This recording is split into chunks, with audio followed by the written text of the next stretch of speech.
Good morning, everybody. It's time to move cows already. I got 5.5 days out of that little meadow that I put them in the last video that y'all saw. It's time to move them next door to the other 4-acre lease. I'm gonna kind of do things a little bit differently this time because I'm limited on step-in posts and reels. So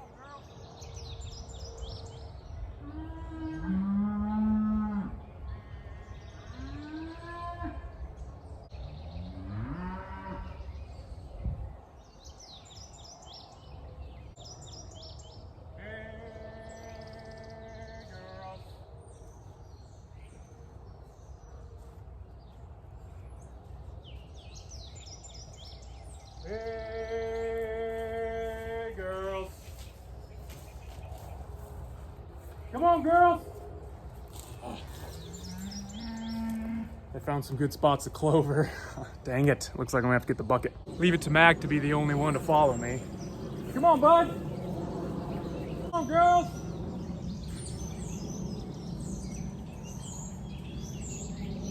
Good girl.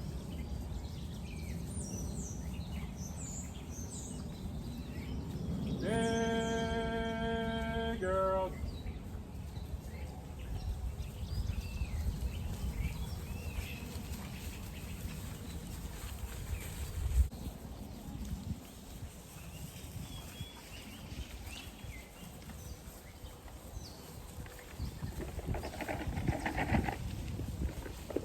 Come on, girls.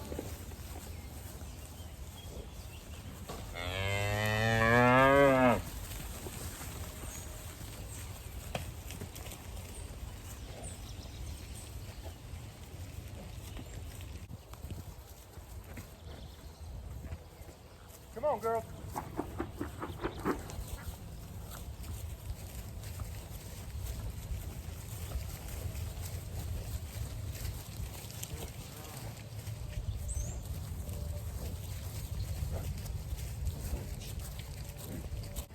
Got to be careful about giving them too many of these protein cubes. I seeded this 4-acre lease down with red clover. Not good kids. Whatever. It was 2 winters ago, maybe. It's the first winter. It obviously took a while for it to get established, but it's rocking now. And we've had a ton of rain. This stuff is really, really wet. They can bloat on red clover, not as easily as white clover or alfalfa, but especially wet red clover can cause bloat. There's obviously enough grass and other things in here to balance out their rumen, but if I start dumping too many protein cubes into them and then they go into here and they heavily graze that red clover, there's definitely going to be some upset stomachs and probably some loose manure. But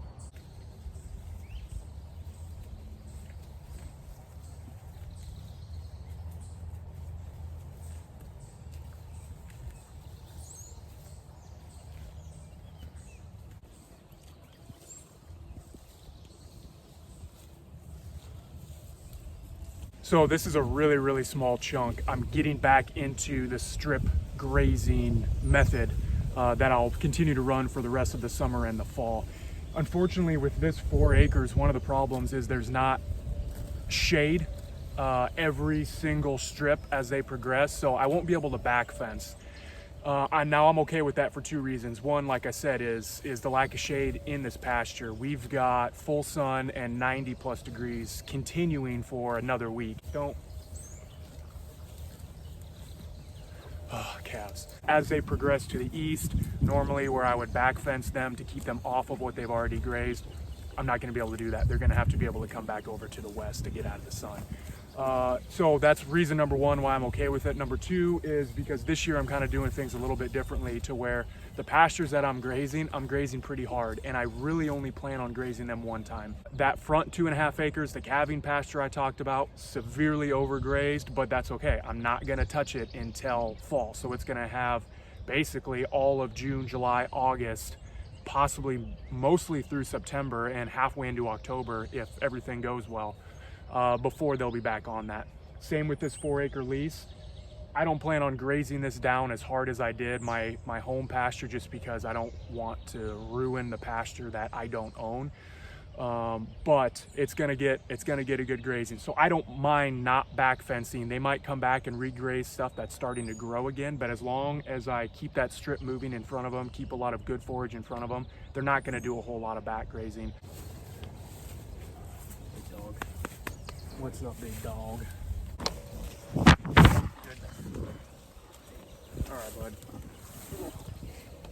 All right, we got a lot of work yet to do. I have to go put on my long sleeves and gloves because 95% of the posts that I had next door at the meadow are in poison ivy, and I guarantee you there's no way I'm getting out of this without getting poison ivy on me. So I got to go pick up all that, finish the perimeter fence around this whole 4 acres, and get water down here, get some minerals, get some supplements. Any questions, comments, concerns, sarcastic remarks with anything you guys saw, let me know.